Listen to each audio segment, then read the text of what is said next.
Bismillahirrahmanirrahim. Assalamualaikum warahmatullahi wabarakatuh.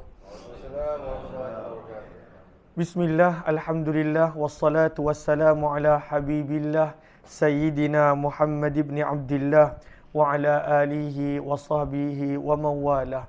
Subhanaka la ilma lana illa ma 'allamtana innaka antal alimul hakim wa la hawla wa la quwwah illa billahil aliyyil azim.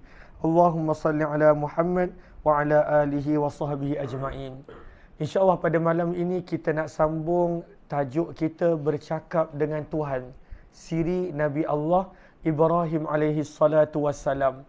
Pada minggu yang lalu kita telah melihat daripada sudut Nabi Yusuf yang disebutkan sebagai seindah-indah kisah dan cerita dalam Al-Quran. Dan pada minggu ini kita nak melihat munajat ataupun percakapan dengan Allah yang telah dilakukan oleh Nabi Ibrahim alaihi salatu wassalam. Maka Nabi Ibrahim dikenali sebagai Abul Anbiya, bapa segala nabi. Sebab daripada Nabi Ibrahim lahirlah selepas daripada itu nabi-nabi Bani Israel, bahkan Nabi Muhammad sallallahu alaihi wasallam.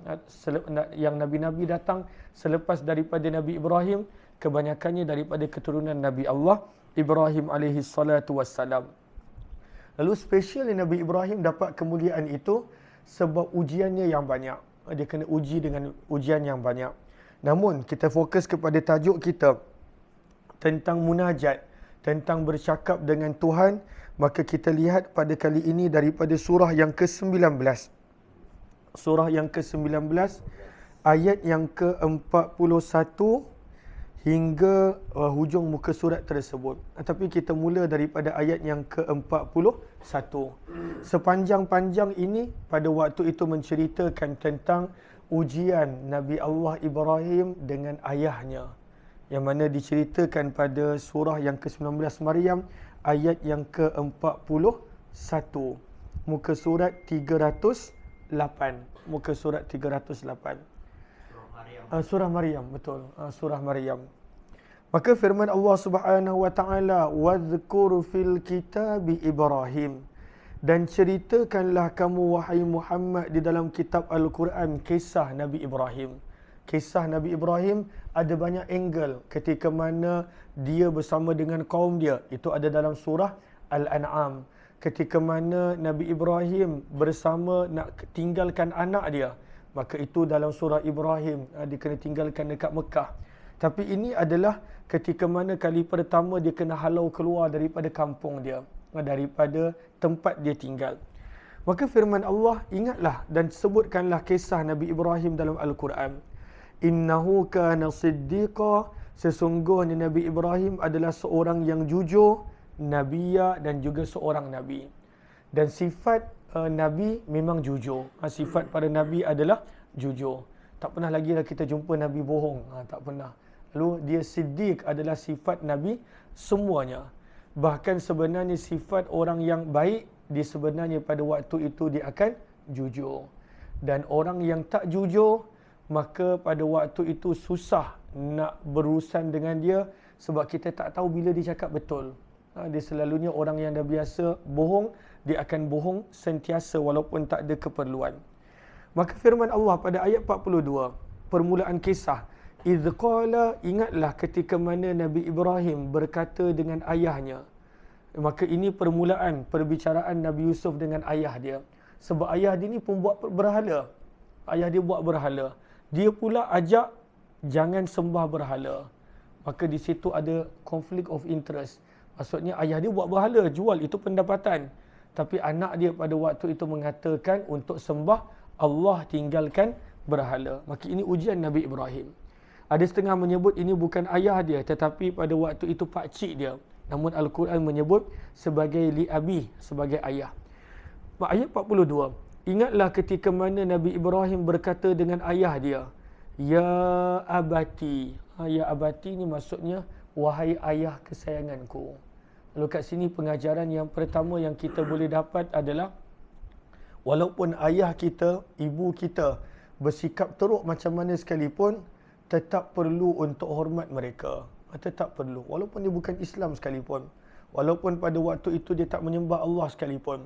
Sebab itu Nabi Ibrahim dipanggil ya abati. Kalau ayah abi, ya abi.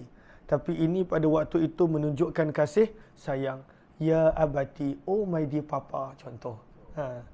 Oh ya abati, wahai ayah kesayanganku. Maka pada waktu itu dia kata dengan ayah dia, lima ta'bud. Mengapa ayah menyembah ma la yasma', yang tidak boleh mendengar, wala yubsir, dan yang tidak boleh melihat, wala yughni anka syai'a, dan tidak boleh memberi sesuatu manfaat daripadamu. Tiga benda. Tiga benda sebagai permulaan percakapan. Kenapa sembah berhala yang tak boleh dengar, yang tak boleh melihat, dan juga yang tak boleh mendatangkan sedikit pun manfaat. Sebab bila kita sembah sesuatu, pada waktu itu ada tujuan dia. Ada pada waktu itu balasan dan ganjaran dia. Tapi kalaulah kita buat, dan sebenarnya ini pun pengajaran kedua, apa benda yang kita buat dalam kehidupan kita, apakah manfaat dia? Sebab kalaulah tak ada manfaat, maka pada waktu itu ianya adalah sia-sia. So itu dia kata, mengapa engkau menyembah Tuhan yang benda yang tidak ada pendengaran, tidak ada penglihatan, dan nombor tiga tu, wala yughni anka syai'a, dan tidak boleh mendatangkan sebarang manfaat. Dan sebarang manfaat ni penting. Sebenarnya dalam kehidupan kita pun, kalau ada orang ajak kita buat sesuatu, apa manfaat dia? Apa faedah dia? Apa kesan dia dalam kehidupan kita? Maka ini cara pada waktu itu dia bercakap dengan ayah dia, supaya ayah dia pandang daripada sudut realiti sembahan yang ayah dia sembah. Realiti. Macam kita nak cakap dengan orang lah. Kita pada waktu tu tak boleh suruh ditinggalkan. Tak boleh. Contoh dia buat benda tak elok, kita tak boleh suruh ditinggalkan. Kita kena cakap realiti keadaan dia sekarang. Contoh. Orang yang mana contohnya pada waktu tu dia sedang susah, contoh. Kita tak boleh nak kata, engkau ni join aku, ikut aku, nanti akan lebih baik kehidupan. Sebab bagi dia kehidupan dia dah cukup baik contohnya. Kenapa dia nak berubah? Maka bercakap tentang realiti kehidupan dia. Sebenarnya kehidupan kau macam ni, sebenarnya ini bukan kehidupan yang ideal, bukan kehidupan yang elok. Ada banyak benda yang boleh diperbaiki dan sebagainya. Maka ini ayat yang ke-42. Ayat yang ke-43. Pada waktu itu kata Nabi Ibrahim, ya abati, wahai ayah kesayanganku, inni qad ja'ani minal ilmi, sesungguhnya telah datang kepadaku daripada ilmu. Ilmu benda yang penting. Dengan ilmu, manusia boleh nampak, orang yang tak ada ilmu tak nampak. Manusia boleh nampak. Bahkan dengan ilmu, manusia pada waktu itu dia boleh melihat benda yang orang lain tak melihat. Contohnya pada waktu itu kita cerita pasal kehidupan dunia lah, Contoh orang yang ada ilmu, maka pada waktu itu dia kadang-kala dia boleh buat prediction apa yang bakal berlaku. Oh, ekonomi mungkin macam ni. Lagi beberapa tahun orang lebih suka kepada apa, contoh. Maka pada waktu tu dia sebab dia ada ilmu. Contohnya dia tahu kalaulah melihat kepada trend, mungkin nanti perniagaan solar yang berjaya mungkin. So lama kelamaan orang akan pindah ke solar, contoh. Ataupun pada waktu tu mungkin kalau dia kaji, dia tengok dengan ilmu yang dia ada, mungkin pada waktu itu kalaulah aku melabur pada berkenaan tentang kenderaan elektrik, maka pada waktu tu aku boleh untung, contoh. Lalu contohnya, kalau orang lagi jauh pengetahuan dia, pada waktu tu dia mengkaji, kenderaan elektrik ni apa komponen yang penting. Maka dia pun melabur dalam komponen tersebut, supaya nanti bila dah ada permintaan untuk kereta elektrik, maka benda yang dilabur sekarang, pada waktu tu naik harga, contoh. Yang mana saya pun tak tahu, kereta elektrik dia buat daripada apa? Bateri. Besi tu luaran, tapi yang lain. Menjaya sumber dia. Bateri tu dia buat daripada apa? Apa nama dia?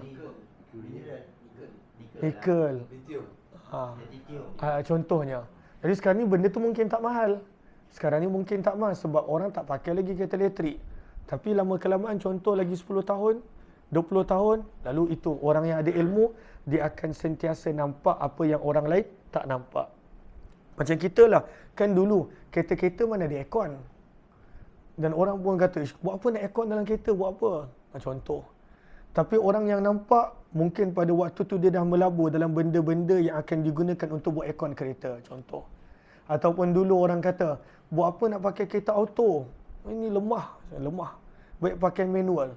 Sekarang ni dah tak ada dah kereta manual. Jadi, lama kelamaan pun dah tak ada dah kereta yang akan menggunakan minyak dan sebagainya. Jadi pada waktu itu, sebab itu perkataan Nabi Ibrahim tu, dia kata, wahai ayah, kenapa ayah kena dengar cakap aku? Sebab telah datang kepada aku ilmu. Yang mana ilmu tu bagaimana? Ilmu yang hilang dah muka surat ni. Okey. Malam ya'ti, ilmu yang ayah tak ada.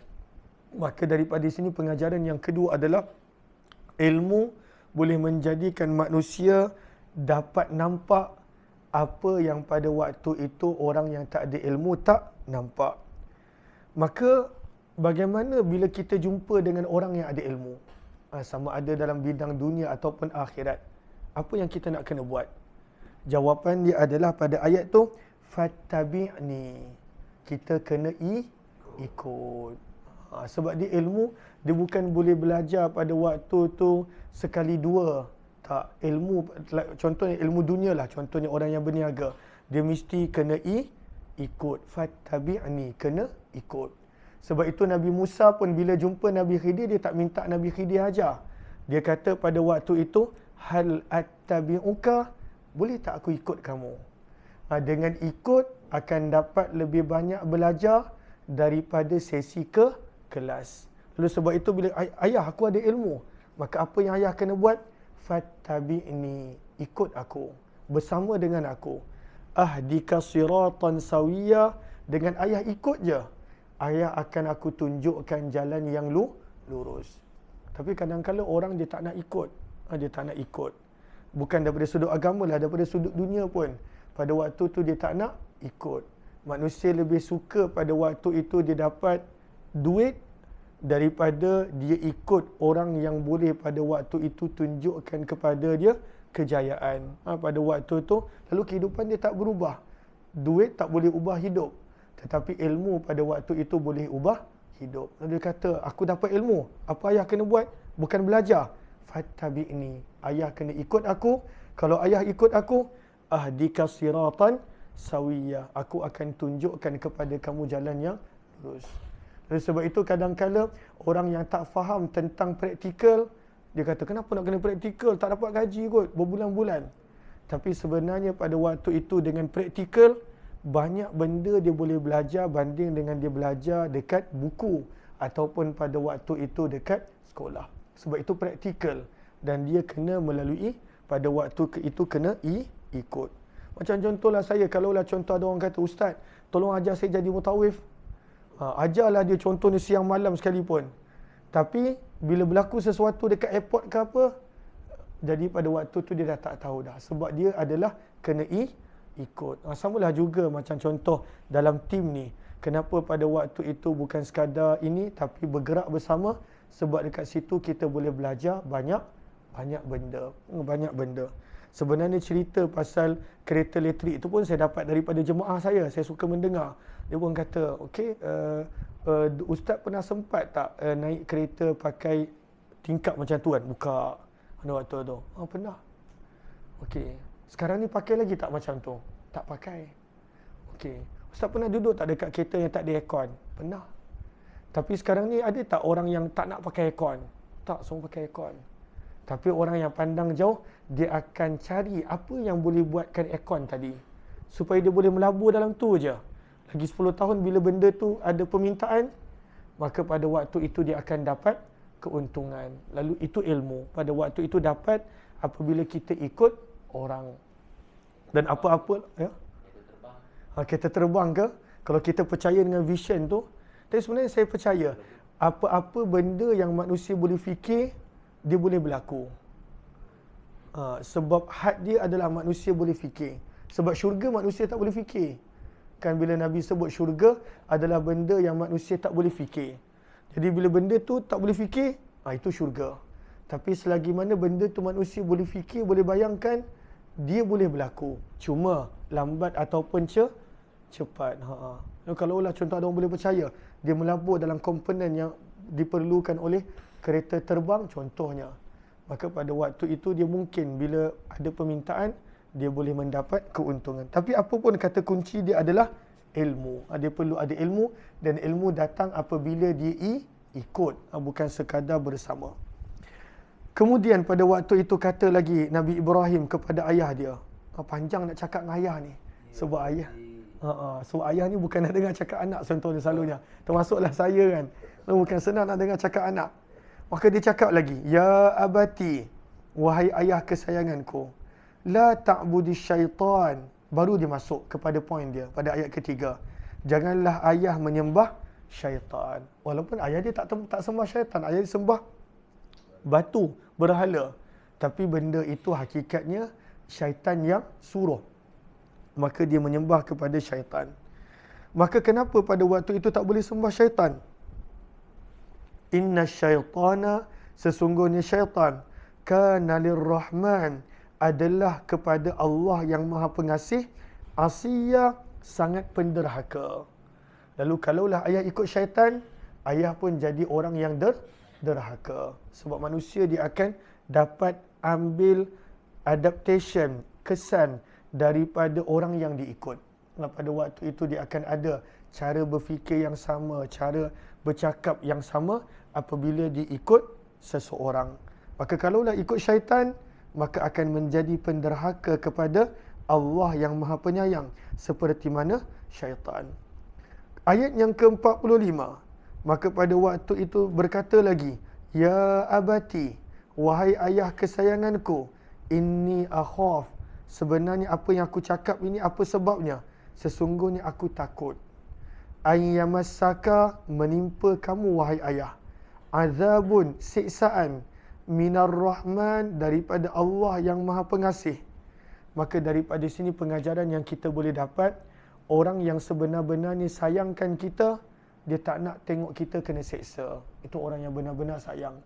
Orang yang suruh kita buat dosa, aku sayangkan kau, kau buat ni, kau pergi rompak dia, aku sayangkan kau, aku ajar kau, contoh. Itu sebenarnya tak sayang. Orang yang suruh kita buat benda tak elok, sebenarnya pada waktu itu dia tidak sayang. Apakah sebenar-benar sayang? Dia tak nak tengok kita kena seksa. Samalah juga macam dunia. Orang yang sayangkan kita, orang pada waktu itu yang tak nak tengok kita gagal. Dia bantu, dia tolong, beri tunjuk ajar dan sebagainya. Lalu, wahai ayah, aku takut kalaulah ayah tak beriman, maka akan kena seksa dengan seksaan daripada Ar-Rahman. Dan kalaulah ayah kena seksa, fatakuna lisyaitani waliya, maka ayah akan menjadi kawan kepada syaitan. Menjadi kawan kepada syaitan. Lalu orang yang mana dah kena seksa, kalau kita perasan susunan ayat tu, akan kena seksa. Lepas kena seksa disebut menjadi kawan syaitan. Sebenarnya kebanyakan orang bila turunnya azab, jarang pada waktu itu menjadi lebih baik. Dia akan menjadi lagi jahat. Kebanyakan orang. Ada je orang yang jadi baik. Tapi ada kebanyakan orang, bila Allah turunkan lagi azab dan seksa, dia jadi lagi jahat. Dia kata, oh, kenapa Allah buat aku macam ni? Padahal Allah dah bagi dia peluang banyak. Sebab itu disebut di situ, fatakuna lisyaitani waliya, bila dah turun azab, maka ayah akan pada waktu itu menjadi teman, kawan, sahabat kepada syaitan. Dan itu yang kebanyakan berlaku. Banyak orang bila datangnya teguran daripada Allah, dia tak menjadi lebih baik. Kadang-kala dia menjadi lagi teruk, kerana pada waktu itu dia dah menerima input-input daripada syaitan berbanding teguran daripada Allah Subhanahu wa taala. Maka bila bertalu-talu dia bagi dalil, dia bagi input. Maka last kali apa ayah dia jawab? Qala araghibun anta an alihati ya Ibrahim. Adakah benci sangat kamu terhadap Tuhan-Tuhanku wahai Ibrahim? La illam tantahi, kalaulah kamu tidak berhenti, la arjumannak, aku akan merejam kamu. Orang yang mana pada waktu itu dia tidak ada jawapan, dia akan mengajak kepada pergaduhan. Sebab dia tak boleh nak jawab. Maka yang dia ada tinggal adalah bergaduh. Maka pada waktu itu dia akan bergaduh. Orang yang mana pada waktu itu dia ada ilmu, maka pada waktu itu dia akan tenang dan pada waktu itu dia akan kekal sabar. Maka sebab itu ayah Nabi Ibrahim dia tak boleh nak jawab apa. Kalau kau tak berhenti Ibrahim, aku akan rejam kamu dengan batu. Wahjurni maliyah, dan pada waktu itu hendaklah kau tinggalkan aku untuk selama-lamanya. Maka daripada sini kita belajar begitu banyak dia bagi ucapan. Akhir sekali ayah dia cakap wahjurni maliyah, get lost. Itu je. Berambus, pergi. Aku tak nak tengok kau lagi. Wahjurni maliyah, tinggalkanlah aku untuk tempoh yang lama. Maka daripada sini sebenarnya nanti kita akan lihat pada waktu itu bagaimana Nabi Ibrahim bertegas untuk tetap bermunajat kepada Allah Subhanahu Wa Taala. Maka daripada sini pengajaran yang kita boleh dapat adalah antara cabaran manusia adalah bila dia berhadapan dengan keluarga. Itu cabaran dia. Bila berhadapan dengan keluarga. Orang tu dia mungkin boleh pada waktu itu baiki 100 orang lah. Islamkan 100 orang. Belum tentu dia boleh baiki keluarga dia seorang.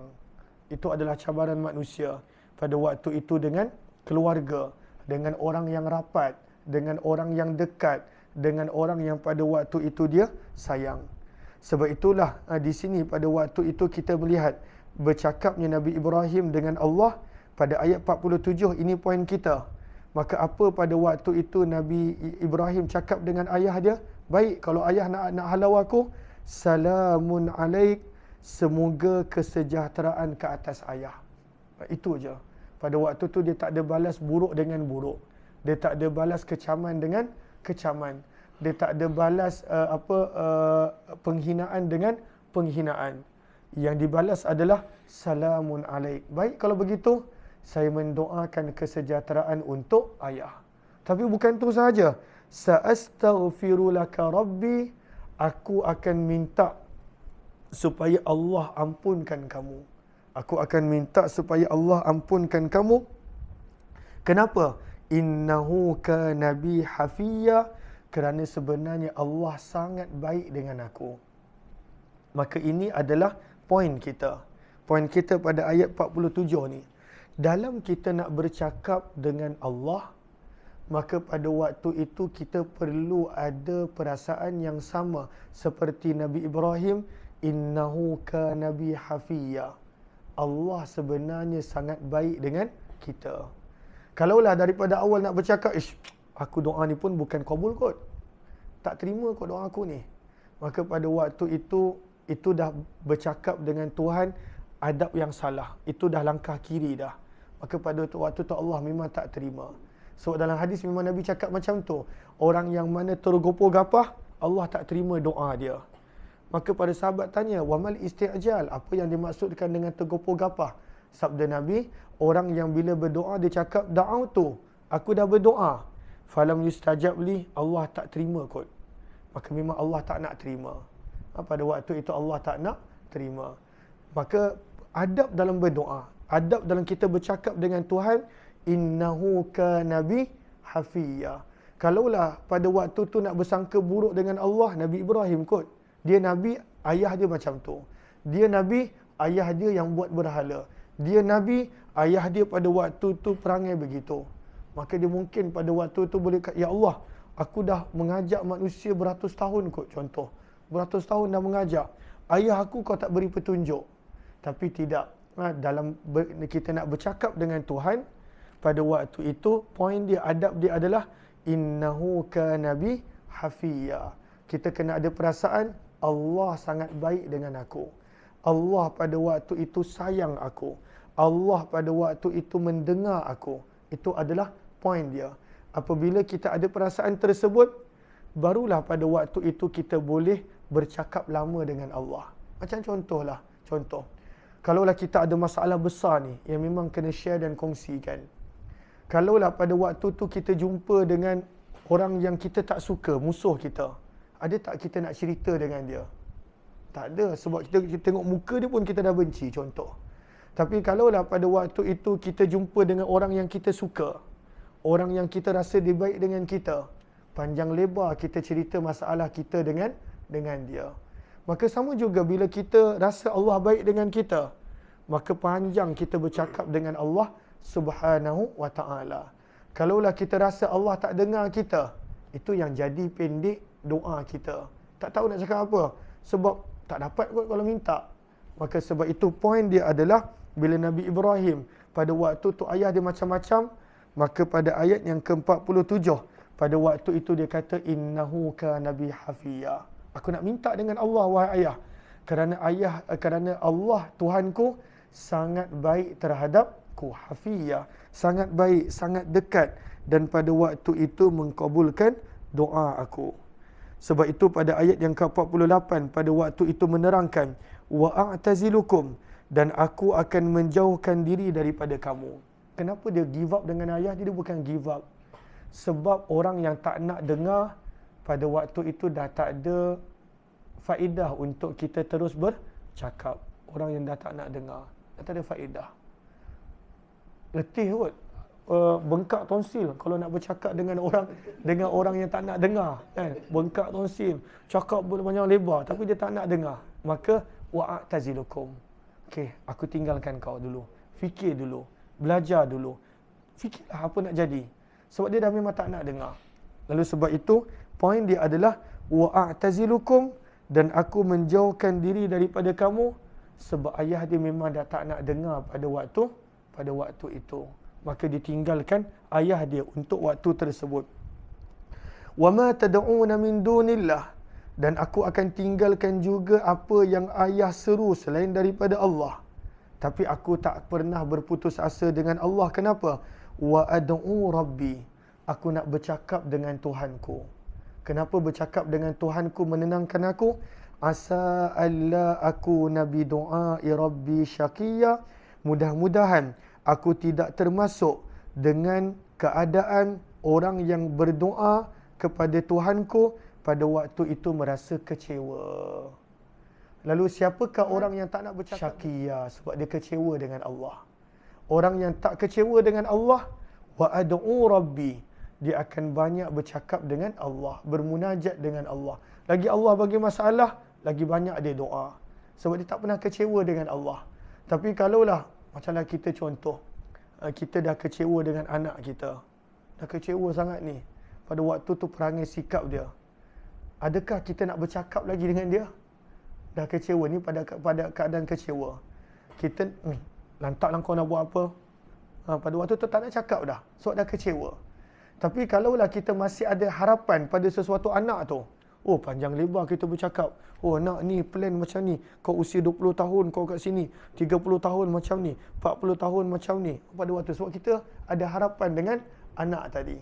Tapi kalau tak ada harapan, maka pada waktu tu kita tak ada apa-apa yang kita nak cakapkan. Maka walaupun berat ujian Nabi Ibrahim, apa dia kata? Wa ad'u rabbi. Tak apa, aku nak bercakap dengan Tuhanku. Nak bermunajat dengan Tuhanku. Kenapa? Kerana supaya aku tidak tergolong di kalangan orang yang kecewa, yang putus harapan kepada Tuhanku. Maka inilah dua poin, dua adab. Yang pertama tadi kena dalam bercakap dengan Allah, kena sentiasa rasa Allah baik dengan kita. Dan yang kedua, pada waktu itu tidak boleh ada perasaan kecewa dengan Allah. Dan pada waktu itu menjadikan kita akan terus-menerus bercakap dengan Allah Subhanahu wa ta'ala. Dan akhirnya pun kehidupan Nabi Ibrahim Allah ganti lebih baik. Allah bagi dia anak yang lebih baik. Allah bagi dia pada waktu itu tempat yang lebih baik. Allah jadikan pada waktu itu lebih baik. Maka keadaan yang sekarang ini tidak menunjukkan keadaan kita yang pada masa akan datang. Kalaulah kita nak berubah dan kita nak tetap menjaga hubungan dengan Allah. Ada orang kalau dia tak belajar daripada situasi sekarang, maka dia tak akan pada waktu itu menjadi lebih baik pada masa akan datang. Contohnya dia putuskan hubungan dengan Allah ke, dia kecewa dengan pada waktu itu marah dengan Allah ke, tak menambah apa-apa kebaikan dalam kehidupan dia. Tapi Nabi Ibrahim kita akan nampak nanti, pada waktu itu kehidupan dia bertambah baik. Dapat anak juga Nabi, 2 orang anak lagi. pada waktu itu dapat bina Kaabah lagi, dapat pada waktu itu melakukan kerja-kerja yang besar. Lalu walaupun pada situasi ini ayah dia sendiri buang dia, tapi akan datang dalam kehidupan Nabi Ibrahim yang mana manusia pada waktu itu mencari dia. Jadi sebenarnya kita yang sedang menulis kisah hidup kita. Kita sedang menulis kisah hidup kita, dan antara kekuatan untuk kita menulis kisah hidup kita adalah apabila kita sentiasa mengadakan hubungan dengan Allah Subhanahu Wa Taala, insya-Allah. Kita sedang tulis kisah hidup kita. Ini program ni tengah tulis kan? Tengah tulis ni. Tak bagaimana. Power tu. Power. Dia tulis kisah hidup kita sekarang. Betul, insya-Allah. Dia tak boleh putus hubungan dengan Allah. Catatan pembaca. Kalaulah tidak, contoh kita tanya, macam Nabi Ibrahim dia tenang, pada waktu tu dia tak kecewa dengan Allah, dia tahu apa yang dia nak buat. Tapi kalaulah kita orang biasa, kita tanya, kita 2025 kita nak apa? Contoh, banyak orang tak boleh jawab. Wah, aku nak apa 2000? Esok aku nak apa pun aku tak tahu. Contoh. Jadi dia tak menulis kisah hidup dia. Dia tak menulis kisah hidup dia. Lalu dia kena tulis kisah hidup dia, paling kurang 2025. Pada waktu tu aku nak apa? Paling kurang 2030 aku nak apa? Allah bagi tak bagi tu lain. Tapi pada waktu tu kita dah tulis kisah hidup kita. Lalu kita jelas hala tuju perjalanan kita kat mana. Kalau dia tak jelas, datang je ombak, oh patah balik ke belakang. Datang je angin, oh pusing balik ke belakang. Dia tak maju ke depan. Dia tak ada hala tuju pada waktu itu dalam kehidupan. Tapi kekuatan dia adalah tak boleh kecewa dengan Allah, kena sentiasa rasa Allah baik dengan kita. Lalu contoh nak anak berapa orang tulisan. Sebagainya. Yang bahagian dengan ayahnya telah selesai. Ini secara ringkas gambaran dia. Kemudian kita lihat kepada perjalanan Nabi Ibrahim yang pada waktu itu dia kena tinggalkan rumah dia. Lalu dia kena tinggalkan rumah dia sebab ayah dia dah halau. Maka ketika mana dia tinggalkan rumah dia, maka dia berjalan menuju ke Mekah. Berjalan kemudian ke Mekah. Tapi pada waktu tu dia dah ada isteri, dia dah ada anak dan sebagainya. Maka ketika mana berjalan menuju ke Mekah, maka pada waktu itu munajat dia berbeza daripada yang ketika mana dengan ayah dia. Kita nak lihat dalam surah Ibrahim. Dalam surah Ibrahim. Surah yang ke-14. Pada penghujung surah Ibrahim, pada ayat yang ke Allahumma salli ala sayyidina Muhammad, bermula daripada ayat yang ke-35. Bermula daripada ayat yang ke-35. Muka surat 260. Lalu pada ayat 35, ini semua munajat Nabi Ibrahim.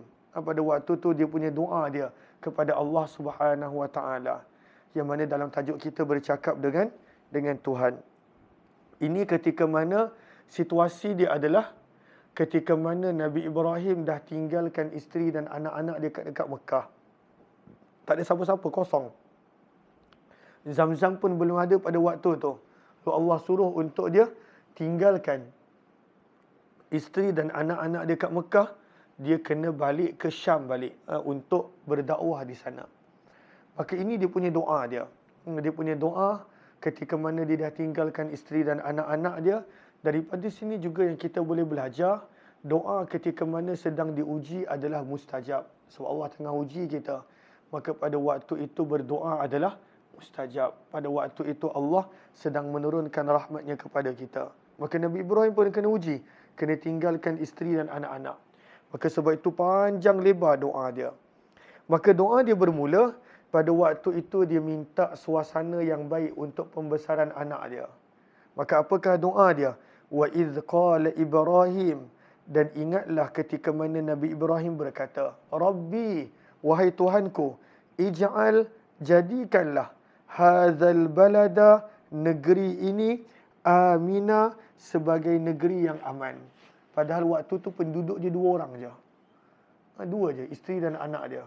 Tapi dia dah sebut tentang negeri. Dia dah sebut tentang negeri. Negeri macam mana yang kayu ukuran yang paling baik? Kayu ukuran dia adalah aman. Sebab kalaulah tempat tinggal tak aman, maka pada waktu tu tak ada apa-apa faedah aman. rumah tangga yang aman. Kalaulah pada waktu tu rumah tangga tak aman, maka dia akan jadi medan peperangan. Nak masuk pintu je pada waktu tu macam medan peperangan. Nak masuk pun kena pakai baju kalis peluru dan sebagainya. Lalu aman. Aman adalah kata kunci dia. Aman lah satu. Nampak Ustaz Aman pun aman je. Keamanan. Sebab tu bila Ustaz Aman keluar je daripada Syria, Allah uji Syria. Dah tak ada aman. Allahumma salli ala Muhammad. Aman. Lalu hadzal balada amina. Apa yang diminta?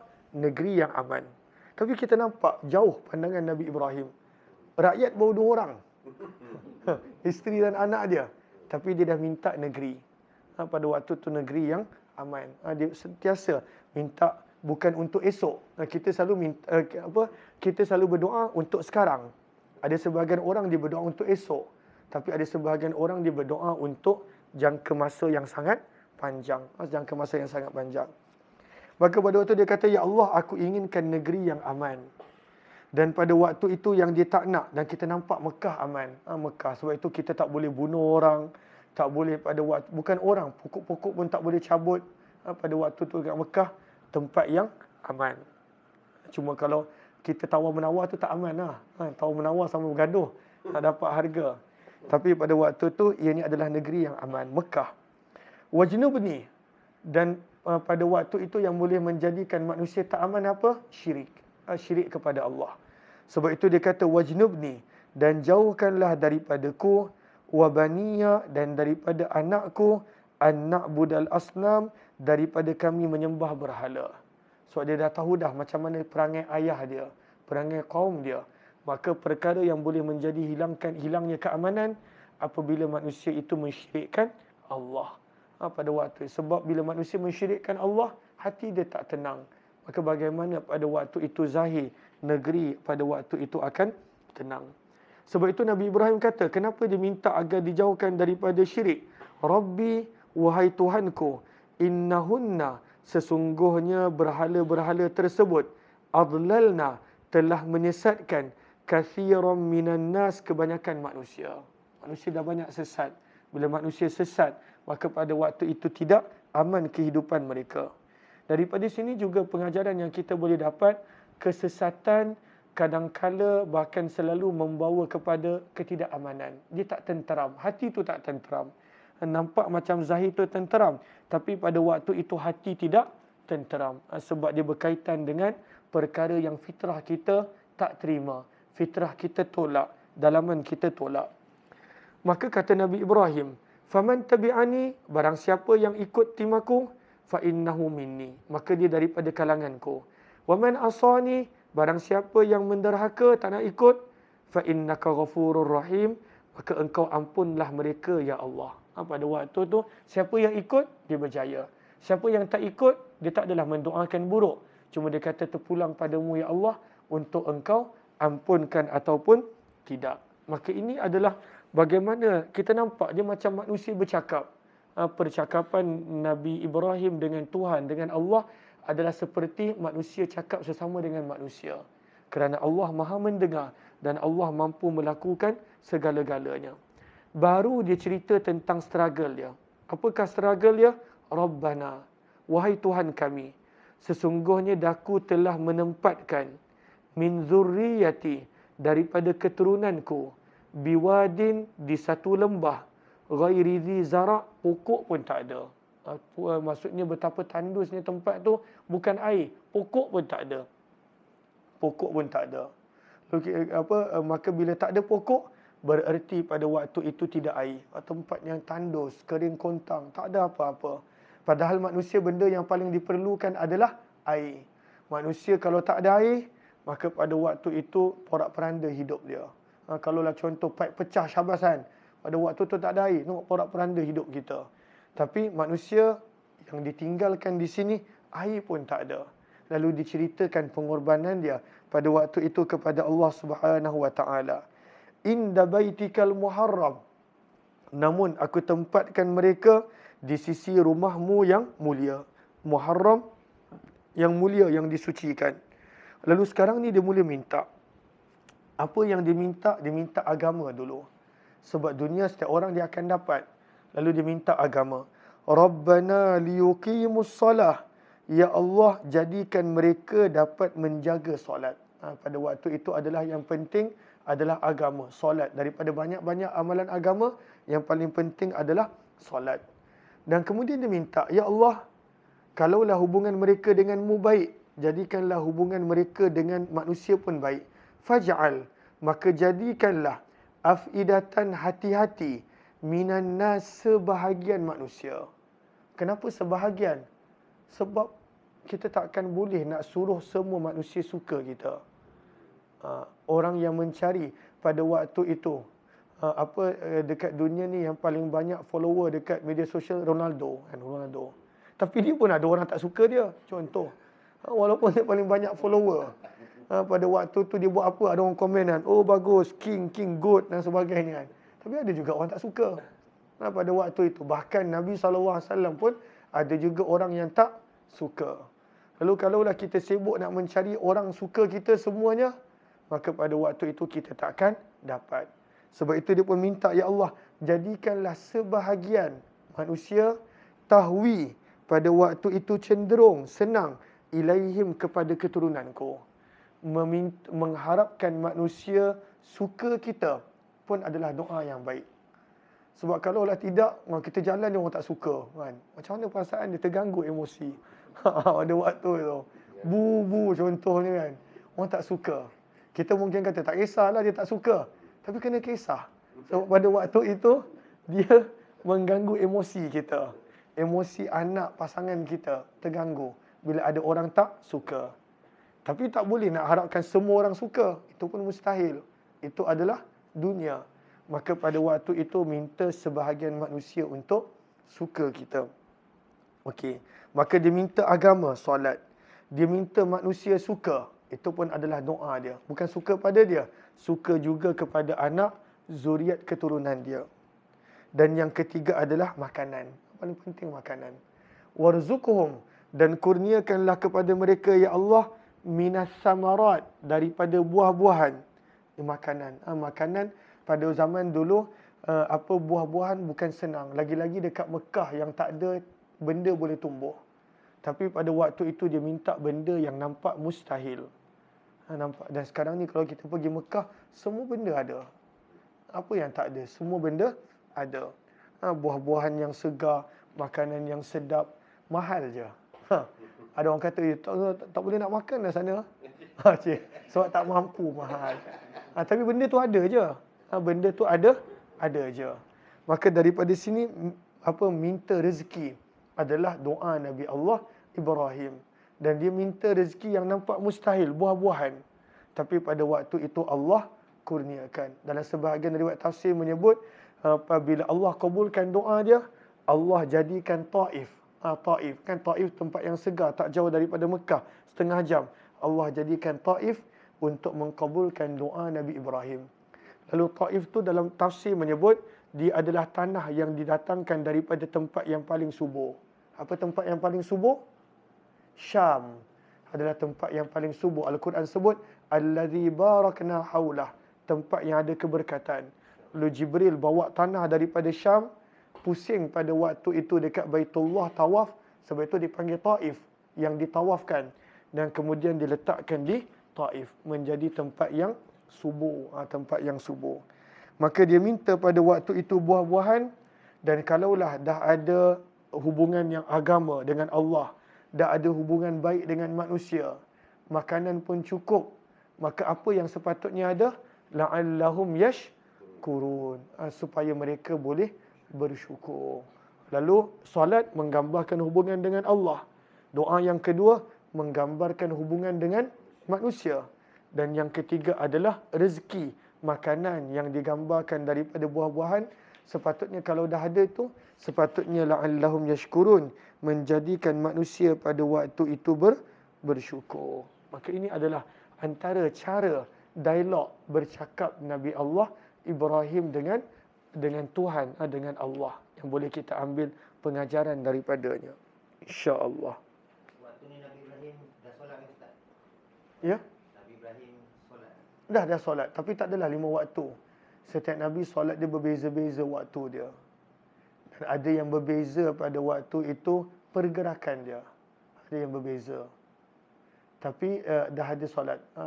Dah ada solat. Tak silap solat Nabi Ibrahim 2 waktu je tak silap. Pagi dengan maghrib.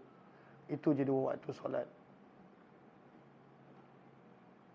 Solat sampai pada waktu Nabi Muhammad. Setiap Nabi dia ada solat dia. Cuma Nabi SAW untuk solat Nabi, Allah jemput datang ke langit. Dan pada waktu tu diberikan 50 waktu dan dikurangkan menjadi 5 waktu sahaja. Okey, betul. Tujuan Isra' Mi'raj pun sebenarnya, sebab Isra' Mi'raj ni dia berlaku lebih kurang antara, berbeza pendapat, antara setahun dan 3 tahun sebelum hijrah. Okey. Lalu Isra' dan Mi'raj memang dijadikan begitu pelik. Sebab Allah nak buang orang-orang yang sebenarnya tak percayakan Nabi. Tapi dia nak masuk Islam. Allah nak buang orang supaya yang pergi hijrah ni orang yang betul-betul je. Sebab nak pergi hijrah ni orang yang betul-betul saja. Sebab itu bila berlakunya peristiwa Isra' Mi'raj, banyak orang murtad. Bila Nabi SAW ceritakan pada waktu tu, banyak murtad. Dia tak boleh nak percaya. Dia tak boleh terima dengan logik akal pada waktu itu. Tapi dalam hadis kita nampak bila orang Quraisy test Nabi, Nabi boleh jawab semua soalan tersebut. Tentang apa pintu Masjid Al-Aqsa dan sebagainya. Nabi boleh jawab. Dan Nabi boleh tahu tentang apa rombongan yang pergi balik yang daripada Mekah ke Syam. Nabi nampak mereka. Lalu tujuan daripada Isra' dan Mi'raj pun memang sebenarnya dia adalah pembersihan. Pembersihan sebenarnya. Pada waktu itu untuk bersihkan orang-orang yang memang tak nak percaya. Supaya orang ni tak payah ikut dekat Madinah. So kalau ada orang ni dengan orang munafik kat Madinah, lagi haru biru Nabi. Maka mereka ni pada waktu itu tak nak. Ketika ini, orang yang tak percaya kisah ni, dia ada masalah lah pada iman dia. Sebab dia memang ada dalam Al-Quran. yelah, tengok dia orang pun tak beriman. Tapi sebenarnya daripada sini kita belajar satu benda. Kadang-kala bila dalam kehidupan kita pun, kalau contohnya seseorang itu dia cuba ubah vision dan mission syarikat dia, contoh company dia, orang akan drop out. Orang yang pada waktu tu tak percaya. Dia kata contohnya, kita target 1 bilion contoh. Dah pula 1 bilion, nak dapat 1 juta pun susah contoh. Dan pada waktu tu bila tak percaya, orang akan drop out. Pada waktu tu dia akan jatuh. Dan sama juga, pada waktu tu dibawa terlalu tinggi, terlalu sukar nak difahami oleh akal, supaya nak buang pembersihan orang-orang yang pada waktu itu tak percaya dengan Nabi sallallahu alaihi wasallam. Betul dah, Allah buka jalan apa betul dah, tolak. Wow, ada juga. Kena filter Ustaz. Filter. Dia memang kena filter selalu kehidupan. Cuma yang kita tak boleh sebab pada waktu itu bila selesa, maka pada waktu itu dia tidak akan ada kemajuan. Tapi bila nak filter tu dia perik sikitlah. Tak semua orang akan pada waktu itu kekal bersama. Kadang-kadang anak kita pun tak nak bersama dengan kita contoh. Kalau pada waktu tu kita nakkan dia untuk ke tahap yang lebih baik, itu biasa. Itu adalah normal. Isra' daripada ayat pertama surah Isra' Allah dah sebut dah. Perjalanan dari Masjidil Haram ke Masjidil Aqsa. Mi'raj pun Allah dah sebut dalam surah An-Najm. Benda tu berlaku. Cuma detailnya dalam ada banyak lagi kisah dia. Cumanya siri satu lah, betul. Berkenaan tentang cara dia bercakap dengan Tuhan. Sama ada siri kedua. Betul, nanti kita akan tengok bila dah siap Kaabah pula bagaimana.